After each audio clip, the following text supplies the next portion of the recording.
Hi, I'm Pete Leyden, the director of the New Politics Institute, which is a think tank and strategy center focusing on the transformation in politics due to the simultaneous transformations in technology, media, and the demographics of the country.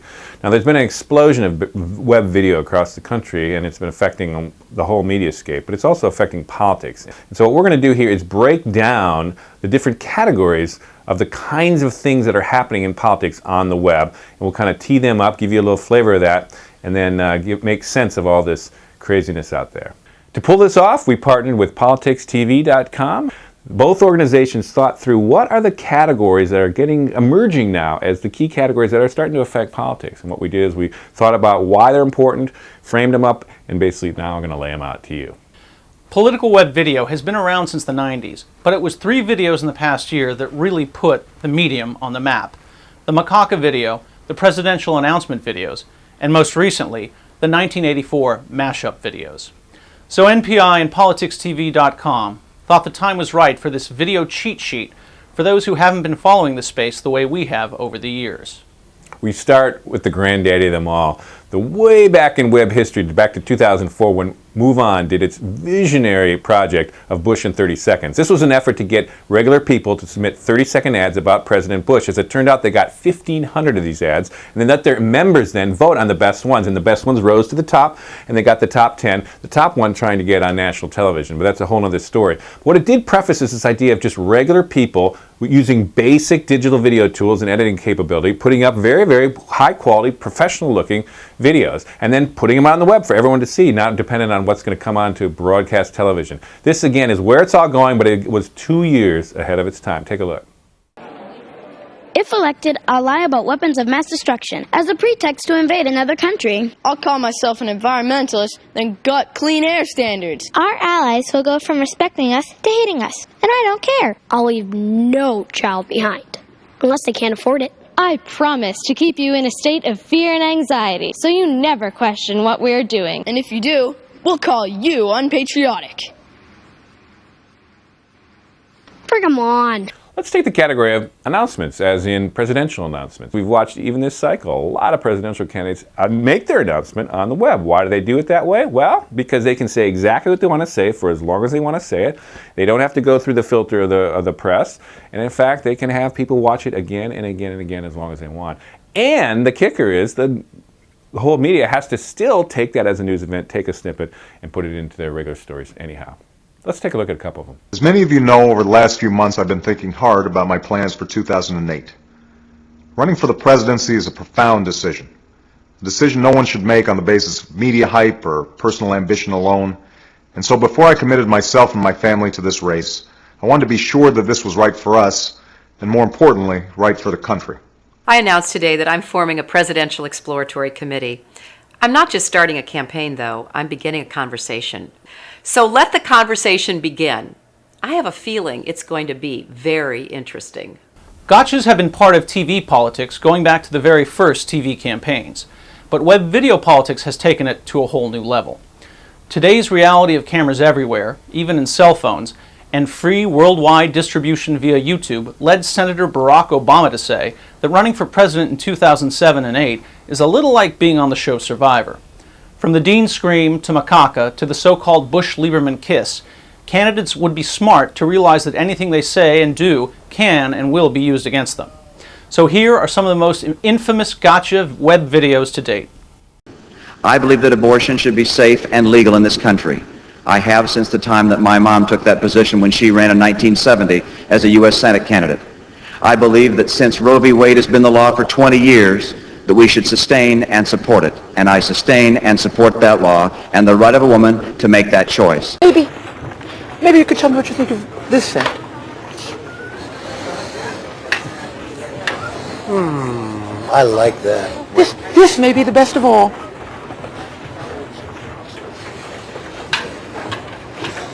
Oh, you dirty boy, you! Oh! Donald, I thought you were a gentleman. My friends, we're going to run this campaign on positive, constructive ideas. This fellow here over here with the yellow shirt, Macaca, or whatever his name is, he's with my opponent. He's following us around everywhere. And it's just great. We're going to places all over Virginia.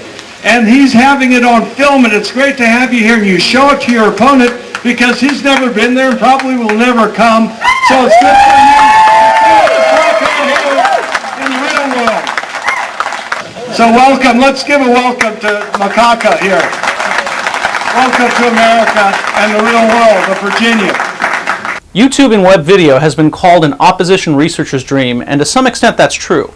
We saw that especially in the general election in 2004 with the Bush campaign, the DNC, and the Swift Boat veterans all using web video.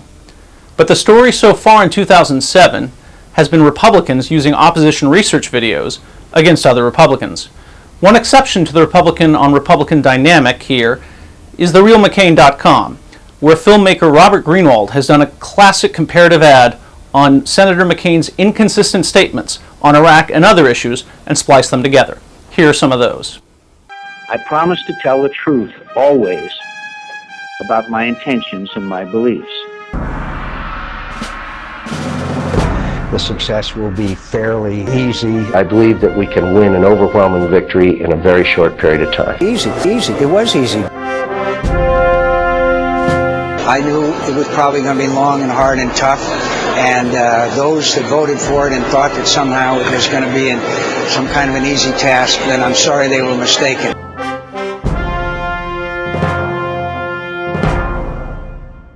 Let's take a look at a category we'll call viral Hollywood.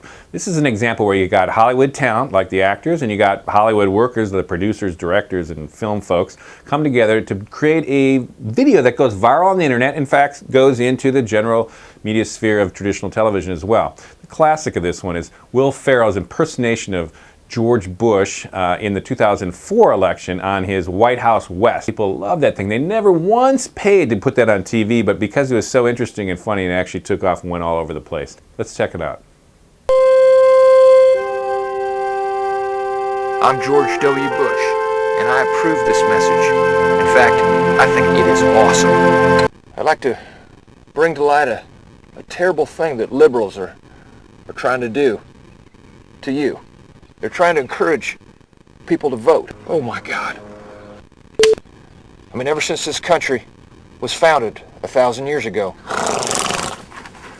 So stick with Bushy, and don't vote, and don't listen to liberals, or Democrats, or other Republicans that make fun of me, or read the news, or watch the news, except for Fox. Thank you, and God bless. The Video Blog, a regular video journal of a candidate on the campaign trail or speaking on the issues, was first used by Democrat Ben Chandler in his 2003 Kentucky campaign and was perhaps done best to date by the Bush-Cheney campaign in 2004. But this election, everybody's getting into the act. One of the most important issues for students would be interest rates on loans, ensuring that everyone who wants an education is allowed to receive it. By the way, I got an idea about something we ought to do about college tuition. Yeah, I call it College for Everyone. I'm just excited because I'll be voting for the first time, and I'm pretty much really into Hillary, so. I'm Hillary Clinton. I'm running for president, and I'm in it to win it. In the political world, sometimes a political cartoon, just a little slice, if not even one panel, of a political cartoon can say as much as a long, elaborate, detailed speech. Well, the same thing happens on the web. There's a whole category of flash animation cartoons that are quite funny and quite powerful in politics. And again, flash is not really video in the same way of like real people being filmed, but in fact it's a technique, it's a software essentially that allows you to do cartoon-like things animated in the web environment. And so we've seen this happen in politics. The classic one was Jib Jab's famous Bush and Kerry going at it and singing, "This land is your land." Let's take a look at that. You're a liberal sissy. You're a right-wing nut job. You're a pinko commie. You're dumb as a doorknob. Hey, you got that Botox. But I still won 3 Purple Hearts. This land belongs. This land belongs. This land belongs to you and me. Yeah. Oh, and Dick Cheney, too. Well, it makes sense that one of the first things to migrate out of the web was essentially traditional television. And so what you started to see was clips from real television migrating onto the web. And there were some famous examples of Colbert's speech to the White House Press Club about that basically in past days would never made it out to the public, and in fact this way it slipped onto the web. There's other examples of that, of Lieberman's great kiss or embrace of George Bush, a thing that was, again, was caught in just normal TV, but because of the new infrastructure, the new ability to actually slip this out into a different environment, a viral environment, that's what really happened. So we'll take a look at a couple of those. I stand by this man. I stand by this man because he stands for things. Not only for things, he stands on things. Things like aircraft carriers and rubble and recently flooded city squares. And that sends a strong message that no matter what happens to America, she will always rebound with the most powerfully staged photo ops in the world. He could go all the way. Here it comes, and there it goes. Mojo, big mojo, solo shot. It would make sense that one of the first things to move onto the web would also be traditional 30-second television ads. And instead of actually waiting for some broadcast to kind of wash over you at your home television, what happened was these ads were actually put on the web, and people that, when they had the interest, when they wanted to see it, or when it was virally passed from friend to friend to friend, family to family, you started to see it. Good example of that was Michael J. Fox's ad in support of stem cell research, which hit in Missouri, again a very small state that was basically circumscribed by the voters in that state, but that took on national significance when people all around the country watched that ad, and particularly Rush Limbaugh's mockery of it, which was also caught on video, also went on the web, and those things combined got national attention from people through the web and ultimately through the networks as well, who picked it up as a story in and of itself. Let's take a look. As you might know, I care deeply about stem cell research. In Missouri, you can elect Claire McCaskill, who shares my hope for cures. He is moving all around and shaking, and it's purely an act. You know, a lot of people think of web video as a one-way channel. Somebody creates something and it's viewed by many, many, many people, granted virally through the web. But in fact, that same video infrastructure is a two-way street, and so you can actually do video conferencing, video chat. Now, this is starting to impact politics. For example, Senator Clinton was very, very innovative in this space, where right around her announcement, she started a kind of town hall meeting in a way where she videoed what she was saying, but actually was getting responses from people, granted not through video hooks, but basically through email, to actually respond to them in real time. Look for that, look for more of that, and also look for a video two-way interaction as Clinton and others actually can speak to people through video channels as well. Hi everyone, and welcome to our first online web chat. You know, it's amazing how new technology can bring so many of us together. Let the conversation begin. Our next question is from Carolyn in New York. Carolyn asks, where do you stand on the Iraq War? If we had known everything that we now know, the President would never have asked for such authority, and the Congress would never have voted to give it to him, and I certainly would not have voted to do so. How about the category events that live on? And now in political campaigns, a lot of times you spend a lot of energy getting people to gather in some local space, put you on your event with your candidate or whatever your organization is, and then hope to heck someone maybe passes it on through the normal media. Well, in fact, the web allows you to do a lot of new things with that. One, these events can grow far bigger than just the local audience that they're tailored for. So, for example, we saw good example of that of, speaking the presidential candidates down in Selma and civil rights talks that essentially were able to be viewed by hundreds of thousands, if not millions. The other thing about these things is after the event's over, these events can live on and on and on, because on the web, folks can come to it later and later and later, pass it around. And so a thing that might have taken an afternoon could last for months and months. Every single American at this point understands we are actually less safe than we were before this war started. Al-Qaeda is recruiting more terrorists. Austin, it is time for us to bring this war to an end.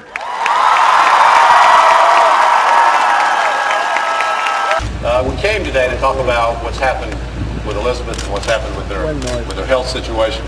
But the bottom line is her cancer is back. We know that the key is to keep your head up and keep moving and be strong. We intend to do exactly that. And then there's a category of, we'll call them web features. And these are, in web terms, longer pieces. They can be 2, 3, 5, longer, maybe 10 minutes long. These are things that have a lot more production values into them, much more complicated storylines, might be more like a feature filmish kind of idea, or in fact a more complex documentary. But they're nothing near the way full 2-hour documentaries, things you see in the movie screens as well. These are things that are starting to impact not just politics, but let's say social causes.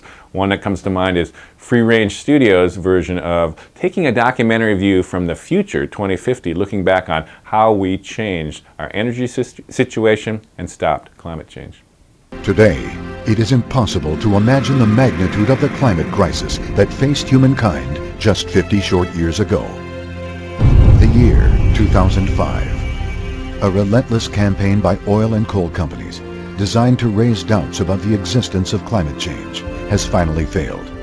The world recognizes that the climate is changing and that humans are the cause. 2018. America's clean energy boom is in full swing.